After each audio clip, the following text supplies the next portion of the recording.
নমস্কার, আপনারা দেখছেন আপডেট প্রতিদিন। এই মুহূর্তে আমরা রয়েছি কোচবিহার ভেনাস স্কয়ার ক্লাবের নির্মীয়মান মাতৃমণ্ডপ থেকে সরাসরি আপনাদের সাথে। এবছর কোচবিহার ভেনাস স্কয়ার ক্লাবের পুজো 59তম বর্ষে পদার্পণ করেছে। সেই উপলক্ষে এবছর তাদের থিম রয়েছে, পুজোর থিম রয়েছে লোকশিল্পে ললিত কলা। আসুন সেই ছবি আমরা দেখব আপডেট প্রতিদিনের পেজে সরাসরি। এই মুহূর্তে রয়েছে আমরা কোচবিহার ভেনাস স্কয়ার ক্লাবের নির্মীয়মান মাতৃমণ্ডপ থেকে সরাসরি আপনাদের সাথে। এবছর তাদের পুজোর থিম রয়েছে লোকশিল্পে ললিত কলা। ললিত কলা বলতে আমরা যেটা বুঝি সেটা হচ্ছে নান্দনিক বিষয়গুলি, যেখানে নাচ, গান, স্থাপত্য ইত্যাদি বিষয়গুলি নিয়েই কিন্তু ললিত কলা। তা এবছর তাদের পুজোর মণ্ডপের থিমে রয়েছে লোকশিল্পে ললিত কলা।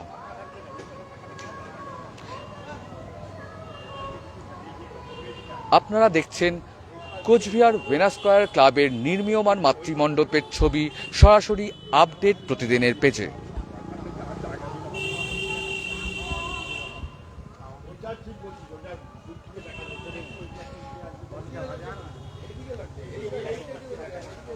এখানে বাঁশ, মাটির জিনিস এবং মাটি এবং রং তুলি দিয়েই কিন্তু মাতৃমণ্ডপকে সাজিয়ে তোলার প্রচেষ্টা চলছে। সেই ছবি কিন্তু আপনারা দেখছেন আপডেট প্রতিদিনের পেজে লাইভে। এখানে প্রায় সকল পরিবেশ বান্ধব উপকরণ দিয়েই কিন্তু মাতৃমণ্ডপকে সাজিয়ে তোলার চেষ্টা হয়েছে।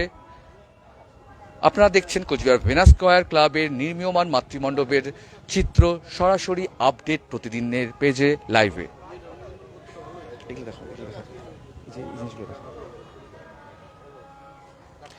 এবছর কোচবিহার ভেনাস স্কয়ার ক্লাবের পুজো 59তম বর্ষে পদার্পণ করেছে এবং এবছর তাদের কিন্তু পুজোর থিম রয়েছে লোকশিল্পে ললিত কলা।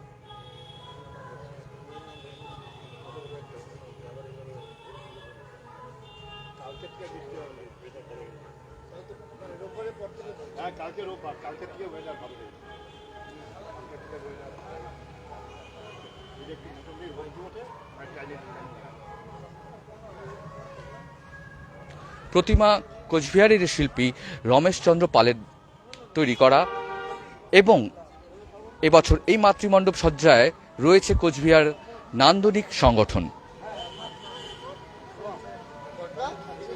কোচবিহার ভেনাস স্কয়ার ক্লাবের এবছরের পুজোর থিম রয়েছে লোকশিল্পে ললিত কলা।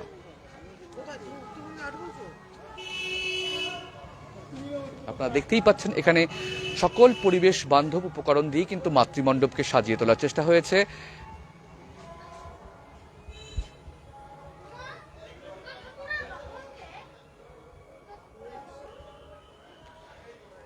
ললিত কলার যে বিভিন্ন অঙ্গগুলি রয়েছে, যেমন স্থাপত্য, ভাস্কর্য, চিত্রশিল্প, সঙ্গীত, নৃত্য ইত্যাদি বিষয়গুলি কিন্তু এই লোকশিল্প ললিত কলার থিমের জায়গা নিয়েছে এবং সেই বিষয়গুলিকে কিন্তু এখানে চিত্রের মাধ্যমে এবং শিল্পকলার মাধ্যমেই কিন্তু ফুটিয়ে তোলার চেষ্টা চলেছে গোটা মাতৃমণ্ডপ জুড়ে।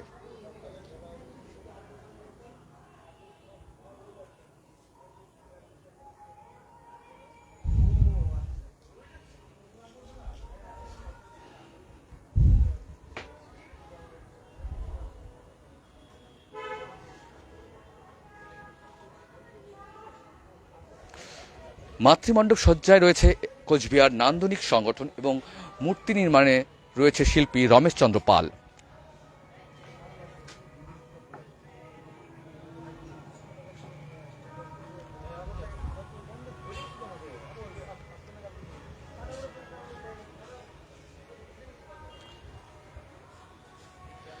আপনারা দেখছেন কোচবিহার ভেনাস স্কয়ার ক্লাবের নির্মীয়মান মাতৃমণ্ডপের ছবি সরাসরি আপডেট প্রতিদিনের পেজে লাইভে।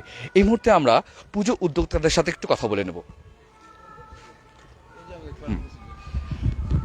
এবছর আপনাদের পুজো 59তম বর্ষে পদার্পণ করেছেন। আপনাদের এবছরের থিম রয়েছে লোকশিল্পে ললিত কলা।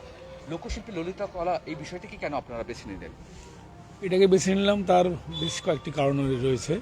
প্রথমত হচ্ছে আমাদের এখানে কুচবিহারে বিশেষ করে এমনি এটা অনেক জেলাতেই বা সারা পশ্চিমবঙ্গ জুড়েই আমরা ভাবতে পারি, কিন্তু আমরা যদি আমরা স্থানীয় শিল্পীদের কথা চিন্তা করি, যারা হচ্ছে ছবি আঁকে, বিভিন্ন ধরনের শিল্পকলার সঙ্গে যুক্ত, সেটার কথা মাথায় রেখে আমরা চিন্তা করলাম যে আমাদের থিমটা এবার যেটা আপনারা একটু আগে বলছিলেন যে ওইটাই আমাদের মূল থিম, যে লোকশিল্পে ললিত কলা।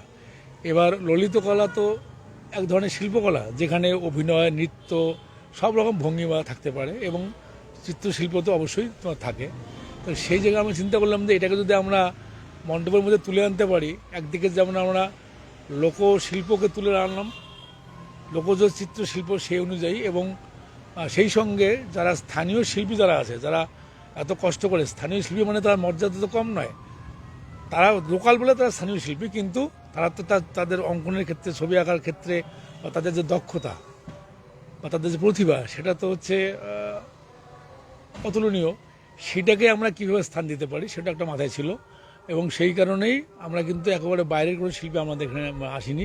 কোচবিহার জেলারই যারা প্রতিষ্ঠা শিল্পী তারাই এই কাজটা করছে, এবং আমাদের নিজের এলাকারই, এবং প্রায় সেখানে যেমন একটু সিনিয়র শিল্পীও রয়েছেন, তেমনি একেবারে কম বয়সের যে নবীন শিল্পী রয়েছেন, তারা সকলে মিলে প্রায় 15 থেকে 16 জন মাস 2-2.5 ধরে অনবরত তারা এই কাজ করে এবং রূপ দিচ্ছেন। এখনও সম্পূর্ণ হয় নাই, আরও এই যে এই কাজ